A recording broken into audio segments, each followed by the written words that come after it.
स्वागत है आपका आपके अपने यूट्यूब चैनल ओसीसी बाय विपुल सर में। दोस्तों आज हम लोग पढ़ेंगे बीएससी सेकेंड ईयर के फिजिकल केमिस्ट्री की मोस्ट इंपॉर्टेंट क्वेश्चन की पार्ट नंबर 24 में 23 पार्ट तक हम लोग बिल्कुल पढ़ चुके हैं। जैसा कि आप लोग जानते हैं, अगर आप लोग लगातार मेरे वीडियोस देखते हैं पढ़ते हैं तो 23 पार्ट तक हम लोग बिल्कुल ख़त्म कर चुके हैं और बहुत बेहतरीन तरीके से बिल्कुल हम लोग ख़त्म किए हैं और एकदम मज़ेदार तरीके में। आप लोग जानते हैं एक से एक ट्रिक आपको प्रोवाइड किया जाता है हर वीडियो के अंदर, तो सेम उसी वे में बिल्कुल हम लोग आगे बढ़ रहे हैं। और आप देखेंगे यहाँ पर एक और हम लोग टॉपिक लेकर के आए हैं।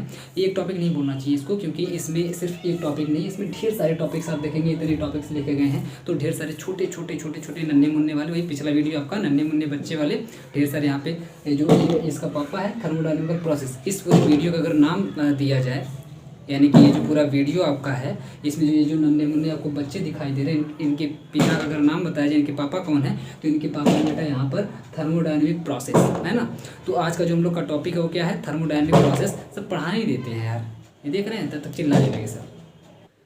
तो अब शांति हो गई, चलिए पढ़ते हैं और देखते हैं कि कितने टाइप के यहाँ पे आपकी जो लिखा हुआ है थर्मोडायनामिकल प्रोसेस। तो थर्मोडायनामिकल प्रोसेस आपका कितने प्रकार का होता है, तो आप देखेंगे टोटल 6 प्रकार का होता है। 3 प्रकार का यहाँ पे लिखा गया, 3 प्रकार का यहाँ पे लिखा गया, टोटल आप देखेंगे 6 प्रकार का होता है। जिसमें से पहले की अगर हम लोग बात करें तो पहले का नाम है रिवर्सिबल प्रोसेस। नाम क्या है, रिवर्सिबल प्रोसेस है। आप वैसे आप लोगों से बहुत लोग, क्योंकि आप लोग बीएससी सेकेंड ईयर में आ गए हैं तो आप लोगों में से बहुत लोग तो इसको जानते होंगे कि रिवर्सिबल प्रोसेस क्या होता है, और हो सकता है बहुत लोग ना जानते हों। और जो लोग क्लास 12 में हैं तो वो लोग बिल्कुल ध्यान देंगे, क्योंकि क्लास 12 वाले अक्सर नहीं जानते हैं। ठीक है, तो रिवर्सिबल प्रोसेस का मतलब क्या है, रिवर्सिबल प्रोसेस इसका मतलब ये है कि जिनके पास बाइक है, जिनके पास साइकिल है, जिनके पास स्कूटर है, वो लोग इस बात को नहीं समझ पाएंगे। क्यों नहीं समझ पाएंगे भैया, वो इसलिए नहीं समझ पाएंगे क्योंकि ये जो रिवर्सिबल प्रोसेस होते हैं ना, इसमें सिर्फ आप इसमें आप देखेंगे दोनों गियर होता है। दोनों गियर कहने का मतलब है कि आगे भी चलने का गियर होता है, पीछे भी चलने का गियर होता है। कहने का सेंस ये हुआ कि फॉरवर्ड गियर भी होता है और रिवर्स गियर भी होता है, जिसको आप बैक गियर बोल सकते हैं या बैकवर्ड गियर भी आप बोल सकते हैं। यानी कि इनकी जो गाड़ी होती है ना, आगे भी चलती है पीछे भी चलती है। पीछे जाना धक्का नहीं मारना पड़ता है कि धक्का मार के ऐसे पीछे करो, वो बिल्कुल पीछे वाला गियर लगाएंगे और पीछे आ जाएंगे, यानी कि 4 व्हीलर वाले होते हैं। ये जो रिवर्सिबल प्रोसेस होता है, रिवर्सिबल प्रोसेस उन लोगों के लिए है जिनके पास 4 व्हीलर है। कितने व्हीलर है, 4 व्हीलर है, यानी कि 4 चक्का है या फिर 3 व्हीलर है, तब भी कोई बात नहीं, उसमें भी मैक्सिमम में आप देखते ही होता ही है, रिवर्स गियर अब आता ही है।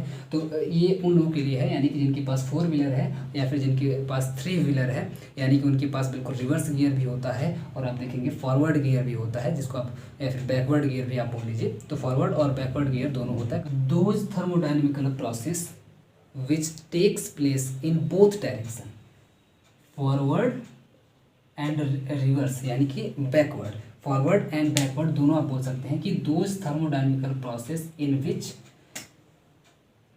the process takes place in both direction, that is forward and backward। आप इसको ऐसे बोल सकते हैं, forward and backward, ऐसे बोल लीजिए। इस तरह के रिएक्शन को रिवर्सिबल रिएक्शन या फिर इस तरह के प्रोसेस को हम लोग रिवर्सिबल प्रोसेस बोलते हैं, जिसमें फॉरवर्ड गियर और बैकवर्ड गियर दोनों होता है, यानी कि वो आगे भी चल सकता है और पीछे भी चल सकता है। ऐसे प्रोसेस को हम लोग जनरली बोलते हैं रिवर्सिबल प्रोसेस। क्लियर है, जैसे कि 4 व्हीलर, जैसा कि मैं आपको पहले एग्जांपल दे चुका हूँ। अब आते हैं इरिवर्सिबल पर, जो कि हमारा दूसरा टॉपिक है। एक टॉपिक आपका क्लियर हो गया। दूसरे टॉपिक की अगर हम लोग बात करें तो है, दूसरे टॉपिक का नाम है इरिवर्सिबल प्रोसेस। इसमें क्या होता है, अब इसमें हम लोग बिल्कुल खुश हो सकते हैं जो गरीबी रेखा वाले हैं, यानी कि जिनके पास 2 व्हीलर है, जिनके पास साइकिल वो भी 2 व्हीलर ही होती है, यानी कि 2 व्हीलर वाले खास करके, या जो लोग पैदल चलने वाले हैं उनके पास तो रिवर्स, वो लोग इसमें आएंगे। जो लोग पैदल चलने वाले हैं वो भी इसमें आएंगे रिवर्सिबल वाले में, यानी कि वो आगे भी चल सकते हैं और ऐसे पीछे भी चल सकते हैं, दोनों तरफ चल सकते हैं, तो वो भी रिवर्सिबल में ही आएंगे। लेकिन जो इरिवर्सिबल प्रोसेस होता है, इसमें आप देखेंगे सिर्फ 2 व्हीलर वाले आएंगे, या फिर जिनके पास साइकिल है वो लोग आएंगे, जैसे हम जैसे गरीब लोग है ना, तो हम लोग 2 व्हीलर में आते हैं। यानी मेरे पास तो बाइक भी नहीं है, तो मैं क्या करता हूँ, साइकिल से चलता हूँ। जब साइकिल से चलता हूँ ना तो आगे तो चला जाता हूँ, अगर गलती से मान लीजिए आगे ट्रैफिक है और मुझे मोड़ना है, पीछे आना है, तो मुझे क्या करना पड़ता है कि पहले उतरना पड़ता है और ऐसे घुमा करके फिर ऐसे घूमना पड़ता है। लेकिन जो 4 व्हीलर वाले होंगे वो क्या करेंगे, बैक गियर लगाएंगे और धीरे से पीछे आ जाएंगे। तो ये जनरली सिस्टम होता है। तो इरिवर्सिबल प्रोसेस को आप लोग कैसे लिखेंगे, ऐसे लिखेंगे, those thermodynamical process which takes place in only one direction.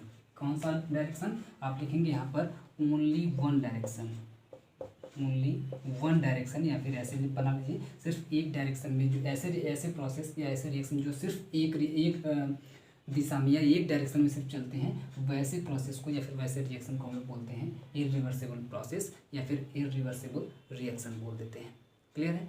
तो जैसे इसका एग्जांपल हम आपको बता दिए हैं। तो इस तरीके के जितने भी प्रोसेस होते हैं जिसमें सिर्फ फॉरवर्ड या तो चलते हैं या फिर सिर्फ बैकवर्ड चलते हैं, मतलब एक ही तरफ चल सकते हैं, दोनों तरफ नहीं चल सकते हैं, ऐसे प्रोसेस को हम लोग बोलते हैं इरिवर्सिबल प्रोसेस। अब यहाँ पर एक बात और हो जाती है कि ये जो इरिवर्सिबल प्रोसेस होती है बहुत ही फास्ट होते हैं। कैसे होते हैं?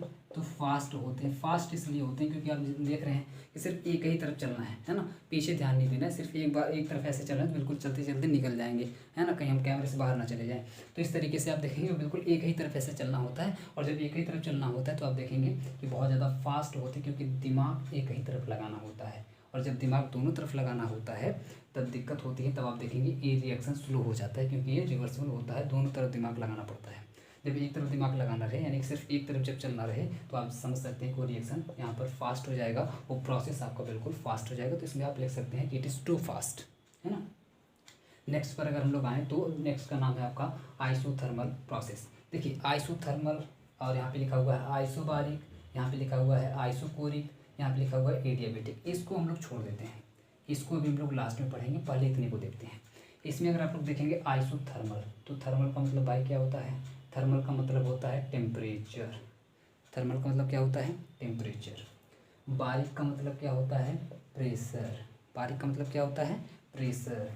कोरिक का मतलब क्या होता है? वॉल्यूम, यानी कि टेम्परेचर, प्रेशर और वॉल्यूम। तो जब आइसोथर्मल लिखा रहेगा इसका मतलब those thermodynamical process which takes place at constant temperature, यानी कि जो टेम्परेचर होगा आपका वो बिल्कुल कांस्टेंट होगा, उसको आप चेंज नहीं कर सकते हैं। और जब आप चेंज नहीं कर सकते तो आप जानते हैं कि जब भी आप टेम्परेचर को चेंज नहीं कर सकते तो इसका मतलब ये हुआ कि टेम्परेचर में कोई चेंज नहीं आएगा। और चेंज को हम आपको पहले ही बता चुके हैं, चेंज को हम लोग डेल्टा बना के दिखाते हैं या फिर कहीं कहीं पर डी बना करके भी दिखाया जाता है। तो आप देखेंगे डेल्टा टी इक्वल टू क्या हो जाएगा? यहाँ पर जीरो हो जाएगा, और या फिर आप बोल सकते हैं डी टी इक्वल टू भी जीरो हो जाएगा। बात दोनों सेम है, कहीं कहीं पर डी टी लिखा होता है, कहीं कहीं पर डेल्टा टी लिखा होता है। तो आप देखेंगे delta T equal to zero हो जाएगा। क्यों? क्योंकि टेम्परेचर यहाँ पर कॉन्स्टेंट कर दिया गया है, टेम्परेचर यहाँ पर नहीं बढ़ाना है।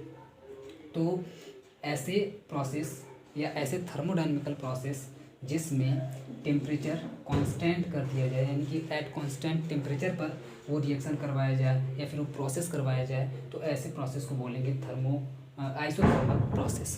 क्लियर है? इसी तरीके से आप देखेंगे ऐसे प्रोसेस जिसमें प्रेशर को कांस्टेंट कर दिया जाए। जब प्रेशर को कांस्टेंट कर दिया जाएगा इसका मतलब ये हुआ कि यहाँ पर डेल्टा पी इक्वल टू क्या हो जाएगा? जीरो, यानी कि प्रेशर में कोई चेंज नहीं आएगा। डेल्टा का मतलब होता है चेंज, डेल्टा का मतलब क्या होता है? चेंज होता है। डेल्टा का मतलब बदल जाना, है ना। अगर आपकी किसी से दोस्ती है और वो पता चला कि एक हफ्ते आपसे खूब बढ़िया से बोला, खूब एकदम प्यार से बात किया, और जब आप उसका जब मन भर गया तो क्या किया? बदल गया। वो बदल गया तो आप जब उसका नाम लिखा करिए ना तो ऐसे मत लिखा करिए, या फिर जब आप उसको बुलाया करिए तो ऐसे प्यार से मत बुलाया करिए। उसको क्या बोला करिए कि उसके नाम के आगे डेल्टा लगा करिए, है ना। जैसे मान लीजिए डेल्टा, मान लीजिए अगर उसका नाम कोई अच्छा सा नाम ले लेते हैं, तो चलिए उसका नाम रोहू ले लेते हैं। रोहू इसलिए ना क्योंकि अभी हम न्यूज़ देख रहे थे तो उसमें न्यूज़ नहीं ऐसे कुछ देख रहे थे यूट्यूब पर, तो उसमें हम देखे कि नेहा का आप लोग नाम सुने होंगे, नेहा कक्कर। तो नेहा कक्कर की शादी हुई है रोहन प्रीत के साथ। तो नेहा क्या करती है ना, नेहा प्यार से उसको रोहू बुलाती है ना। तो यहाँ पे मान लीजिए रोहू ले लेते हैं, है ना, रोहू। रोहू तो अगर मान लीजिए गलती से अभी तो नई नई बिल्कुल एकदम शादी हुई है, एकदम बिल्कुल नए नए हैं, तो एकदम बिल्कुल जोश जगा हुआ है, कोई दिक्कत नहीं है, अभी एकदम बिल्कुल प्यार से सब कुछ चल रहा है। कुछ दिन बाद अगर ऐसा हो जाए कि ये जो इनका जो प्यारा सा जो रोहू है, जो दिन भर रोहू रोहू रोहू रोहू चिल्लाती हैं, अगर ये गलती से बदल गया तो उनको फिर रोहू नहीं याद आएगा। फिर उनको क्या बोलना चाहिए? उनको बोलना चाहिए डेल्टा रोहू हो गया। और जब वो बुलाएंगे तो क्या कैसे बुलाना चाहिए उनको? ये डेल्टा रोहू, है ना, डेल्टा रोहू करके बुलाना चाहिए, यानी कि वो रोहू से बदल करके डेल्टा रोहू हो जाएगा। कहने का मतलब ये हुआ कि डेल्टा जो सिंबल है, या फिर डी भी लगा सकते हैं, स्मॉल डी भी कभी कभी लगाया जाता है। तो ये जो स्मॉल डी या फिर जो डेल्टा का जो सिंबल है ये जनरली चेंज को दिखाता है। तो इसका मतलब ये हुआ कि वो डी रोहू या फिर डेल्टा रोहू हो जाएगा। ठीक है, तो इसी तरीके से आप देखेंगे यहाँ पर क्योंकि यहाँ पर कोई चेंज ही नहीं हो रहा है, ये बदल ही नहीं रहा है। और जब बदलेगा नहीं, मान लीजिए अगर नहीं बदला, उनका प्यारा सा रूह नेहा कक्कर का मान लीजिए जो प्यारा सा जो रूह है वो रूह अगर नहीं बदला तब क्या होगा, तो डेल्टा रूह इक्वल टू 0 हो जाएगा। तो क्या हो जाएगा, तब उनको बोलना चाहिए कि मेरा जो डेल्टा रूह है वो 0 है, क्योंकि वो नहीं बदलता है, वो हमेशा जैसे शादी के टाइम था, जैसे शादी के पहले था वैसे शादी के टाइम, वैसे शादी के बाद भी है। इसका मतलब मेरा रूह नहीं बदला। जब उनका रूह नहीं बदला तो इसका मतलब ये हुआ कि डेल्टा रूह, यहाँ पर ये जो डेल्टा रूह दिख रहा है, ये डेल्टा रूह यहाँ पर 0 हो जाएगा। इसका मतलब ये हुआ कि अगर कोई ना बदले तो उसके आगे आप डेल्टा लगा करके इक्वल टू में 0 कर सकते हैं। फॉर एग्जाम्पल यहाँ पर क्योंकि एट कॉन्स्टेंट प्रेशर पे लिया, टेम्परेचर पर लिया जा रहा है, इसका मतलब डेल्टा टी इक्वल टू 0 हो जाएगा। और यहाँ पर एट कांस्टेंट प्रेशर पर लिया जा रहा है, इसका मतलब डेल्टा पी इक्वल टू यहाँ पे 0 हो जाएगा। सेम उसी तरीके से आप देखेंगे आइसोकोरिक का मतलब वॉल्यूम होता है। इसका मतलब ये हुआ कि यहाँ पर जो प्रोसेस करवाया जाएगा वो एट कांस्टेंट वॉल्यूम पर करवाया जाएगा, और जब एट कांस्टेंट वॉल्यूम पर करवाया जाएगा तो इसका मतलब डेल्टा वी इक्वल टू भी 0 हो जाएगा। ठीक है, तो उम्मीद करते हैं ये तीनों तो बिल्कुल आपको क्लियर हो गया होगा, ये भी आपको क्लियर हो गया होगा कि ये क्या चीज़ है। अब एक लास्ट पर आते हैं, जो आपका लास्ट है वो क्या है, उसका नाम आप देखेंगे है एडियाबेटिक, है ना। उसका नाम क्या है, एडियाबेटिक प्रोसेस है। और एडियाबेटिक को अगर आप लोग पिछला वीडियो देखेंगे मेरा, तो पिछले वीडियो में हम आपको पढ़ाए हुए थे सिस्टम, जिसमें हम आपको सिस्टम पढ़ा रहे थे, तो उसमें हम आपको एक टॉपिक पढ़ाए हुए थे आइसोलेटेड सिस्टम। उसका नाम क्या था, आइसोलेटेड सिस्टम। तो same to same isolated system को ही आप बोल सकते हैं एडियाबेटिक भी है। आइसोलेटेड में भाई क्या होता था, आइसोलेटेड सिस्टम वो वे सिस्टम होते थे जिसमें मान लीजिए अगर ये बिल्कुल हमारे पास एक कोई ये सिस्टम है और ये सिस्टम अगर आइसोलेटेड है, तो इसका मतलब ये हुआ कि यहाँ पर ये जो लेयर लगी होगी ना, वो ऐसी लेयर लगी होगी, यहाँ पर ये जो लेयर है ये ऐसी लेयर लगी होगी जो यहाँ पर हो सकता है आपको ना दिख रहा हो, क्योंकि यहाँ पर लोगो आ रहा होगा, तो मैं यहाँ पर दिखा देता हूँ आपको। ये देखिए, मान लीजिए ये हमारे पास एक सिस्टम है और मान लेते हैं ये आपका आइसोलेटेड सिस्टम है। अगर ये आइसोलेटेड सिस्टम है तो इसका मतलब ये हुआ कि यहाँ पर ये जो लेयर लगी होगी जिससे बॉक्स बना होगा, ये बिल्कुल आइसोलेटेड होगा। आइसोलेटेड का मतलब हुआ कि इसमें से ना ही एनर्जी बाहर निकलेगी और ना ही मैटर बाहर निकलेगा, दोनों ही नहीं होगा। और ना ही एनर्जी अंदर जाएगी ना ही मैटर अंदर जाएगा, यानी कि ये भी नहीं होगा। सेम कॉन्सेप्ट आप अप्लाई कर सकते हैं एडियाबेटिक में। इसका मतलब एडियाबेटिक जो प्रोसेस होते हैं इसमें भी ना ही आप यहाँ पे वैसे मैटर तो नहीं बोल सकते हैं, यहाँ पर बोला जाता है हीट, और हीट को हम लोग जनरली दिखाते हैं क्यू से। कभी कहीं कहीं पर आपको स्मॉल क्यू भी लिखा हुआ मिलेगा। आप इसको ऐसे बोल सकते हैं कि एडियाबेटिक का मतलब होता है उष्मा, यानी कि हीट, यानी कि क्यू। इसका मतलब ये हुआ कि यहाँ पर एट कांस्टेंट हीट पर आपको करवाना है, और जब आप हीट को कांस्टेंट कर देंगे तो इसका मतलब ये हुआ कि डेल्टा क्यू इक्वल टू भी क्या हो जाएगा, 0, यानी कि those thermodynamical process which takes place at constant heat is known as adiabatic process. ठीक है, तो ऐसे थर्मोडाइनमिकल प्रोसेस जो एट कांस्टेंट हीट पर होते हैं वहाँ पर एडियाबेटिक प्रोसेस होता है, that is delta Q equal to 0, यानी कि डेल्टा क्यू इक्वल टू 0 होगा, यानी कि हीट का जो चेंज होगा वो बिल्कुल 0 होगा। इसका मतलब हीट चेंज नहीं हो रही है। हीट का मतलब यही वाली एनर्जी या जो यहाँ पे एनर्जी ना ही जा पा रही थी और ना ही निकल पा रही थी, उसी एनर्जी को यहाँ पे हीट के फॉर्म में रखा गया है। इसका मतलब ये दोनों एक दूसरे से मिलते जुलते हैं, यानी कि आइसोलेटेड और एडियाबेटिक आप दोनों को अप्रॉक्सीमेटली सेम बोल सकते हैं। यहाँ पर बस मैटर की बात नहीं करी जाती है, सिर्फ हीट या एनर्जी की बात की जाती है, लेकिन यहाँ पर मैटर और हीट दोनों की बात की जाती है, तो आपका आइसोलेटेड हो जाता है। ठीक है, तो उम्मीद करते हैं ये आपको पूरा का पूरा कॉन्सेप्ट समझ में आ गया होगा। कि थर्मोडाइनमिकल प्रोसेस में एक बार फिर से रिवाइज कर देता हूँ। थर्मोडाइनमिकल प्रोसेस क्या है, तो ये आप जानते हैं थर्मोडाइनमिकल प्रोसेस ढेर सारे टाइप के होते हैं, जिसमें से 6 टाइप का है, जिसमें से अलग अलग करके आपके एग्जाम में कई बार पूछा गया है। कभी कभी इन दोनों को पूछ लिया है, कभी कभी ये तीनों पूछ लिया है, कभी कभी इसको भी मिला के पूछ लिया है। तो कब क्या पूछेगा कोई भरोसा नहीं है, इसलिए आपको 6 के 6 तैयार होकर के जाना पड़ेगा। और आप देखेंगे पहले का नाम है रिवर्सिबल। रिवर्सिबल का मतलब डबल गियर वाला, इरिवर्सिबल का मतलब सिंगल गियर वाला। आइसोथर्मल का मतलब बिल्कुल उसका एकदम टेम्परेचर बिल्कुल एकदम कांस्टेंट है, उसको ना ही गुस्सा आता है और ना ही ठंडा होता है ना, एकदम बिल्कुल कांस्टेंट है। अगर वैसे गुस्से में है, गुस्से में हमेशा रहेगा, है ना ही उससे ज़्यादा होगा ना ही उससे वो कम होगा। अगर बिल्कुल एकदम ऐसे कूल आदमी है, एकदम बिल्कुल मुस्कुराता हुआ, तो ऐसे ही रहेगा, ना ही उसको गुस्सा आएगा ना ही उससे ज़्यादा वो कूल होगा, यानी कि उसका टेम्परेचर बिल्कुल कॉन्स्टेंट है। उसी तरीके से प्रेशर कांस्टेंट का मतलब है ना बिल्कुल एकदम प्रेशर बिल्कुल उसका कांस्टेंट आप समझ सकते हैं। तो जब अगर प्रेशर कांस्टेंट हो इसका मतलब आइसोबारिक होगा। वॉल्यूम अगर कांस्टेंट हो जाए, जैसे मेरा वॉल्यूम बिल्कुल एकदम कांस्टेंट हो गया है, मैं ना ही इससे ज़्यादा मोटा हो रहा हूँ ना इससे ज़्यादा पतला हो रहा हूँ। मैं बहुत कोशिश किया कि इससे थोड़ा सा ज़्यादा मोटा हो जाऊँ, लेकिन हो नहीं पा रहा हूँ। कितना भी खा रहा हूँ कुछ नहीं हो रहा है। तो इसका मतलब ये हुआ कि मेरा जो वॉल्यूम है वो बिल्कुल कांस्टेंट है। तो जब वॉल्यूम कांस्टेंट हो जाए तो समझिए आइसोकोरिक प्रोसेस मेरे अंदर चल रहा है, इसका मतलब है ना। अब आते हैं एडियाबेटिक पर। एडियाबेटिक का मतलब जब हीट ही कांस्टेंट हो जाए, है ना। हीट कांस्टेंट का मतलब है कि अंदर की एनर्जी, आप एक तरीके से इंटरनल एनर्जी को बोल लीजिए तो हीट थोड़ा ज़्यादा समझ में आता है। मतलब जो अगर कोई सिस्टम है या कोई इंसान है या कोई मशीन कुछ भी है, वो बिल्कुल अगर एक बार काम करना स्टार्ट कर दे और करती रहे, उसके अंदर इतनी हीट है कि वो ख़त्म ही नहीं हो रही, बिल्कुल कांस्टेंट है। डेल्टा क्यू बिल्कुल कांस्टेंट है। वो जैसे मान लीजिए बाइक है ना। बाइक आप जानते हैं पेट्रोल क्या करता है, पेट्रोल जलता है और जलने के बाद उस वहाँ पे हीट पैदा करता है ये उसके इंजन के अंदर बाइक के, और इसके बाद बाइक आप देखेंगे चलने लगती है, चलती है। अगर वो एडियाबेटिक प्रोसेस में बाइक को बना दिया जाए, अगर उस बाइक को एडियाबेटिक प्रोसेस में बना दिया जाए, इसका मतलब ये हुआ कि डेल्टा क्यू को अगर जीरो कर दिया जाए, इसका मतलब ये हुआ कि हीट को अगर कांस्टेंट कर दिया जाए, तो बाइक अगर एक बार स्टार्ट हो गई और आप उस पर अगर एक बार बैठ गए तो बंद नहीं होगी, वो चलती जाएगी, क्योंकि उसमें कौन सा प्रोसेस चल रहा है, एडियाबेटिक प्रोसेस चल रहा है। इसका मतलब उसकी हीट कांस्टेंट हो गई है, वो हमेशा के लिए हो गई है, वो हमेशा चलती रहेगी, कभी ख़त्म नहीं होगी, क्योंकि हीट ही नहीं बंद हो रही है। तो ऑब्वियस सी बात है बाइक का जो इंजन होगा वो भी बंद नहीं होगा।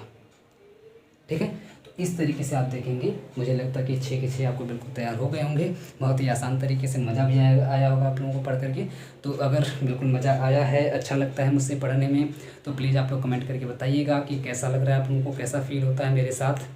और आज भी चेहरा थोड़ा अच्छा तो नहीं आ रहा होगा, इधर होने के बाद थोड़ा गोरे दिख रहे हैं तो कमेंट करके बताइएगा, तो यहीं पर खड़े होकर पढ़ाएंगे, ठीक है, नेक्स्ट वीडियो में।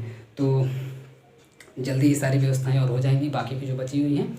फिलहाल के लिए इतने में आप लोग बिल्कुल एडजस्ट करिए। उम्मीद करते हैं आप लोगों को बिल्कुल मज़ा आ रहा होगा पढ़ करके, अच्छा लग रहा होगा, सारे टॉपिक्स बिल्कुल क्लियर हो रहे होंगे आपके। अगर ऐसा है तो प्लीज़ वीडियो को लाइक करिए, अपने सभी दोस्तों में शेयर करिए। अब तो शेयर कर दीजिए भाई, अब तो आ गए हैं बोर्ड लेकर के, अब तक तो कॉपी पर थे तो शर्म लग रही थी बिल्कुल शेयर करने में, अब तो शर्म नहीं लगनी चाहिए। तो बिल्कुल आप प्लीज़ शेयर करिए, सभी को बिल्कुल बताइए कि यहाँ पे बिल्कुल फ्री में ठीक तरीके से पढ़ाया जा रहा है, मज़ा भी आता है पढ़ने में। तो इतना काम आप लोग करेंगे। बाकी इसी के साथ जो लोग टाइम निकाल करके मेरे लिए कमेंट लिखते हैं अच्छे, जो लोग लाइक करते हैं, वीडियो को शेयर करते हैं, उन सभी लोगों को मेरी तरफ से बहुत बहुत धन्यवाद। इसी के साथ बाय बाय, फिर से मिलते हैं किसी एक नेक्स्ट वीडियो में, तब तक के लिए थैंक यू सो मच।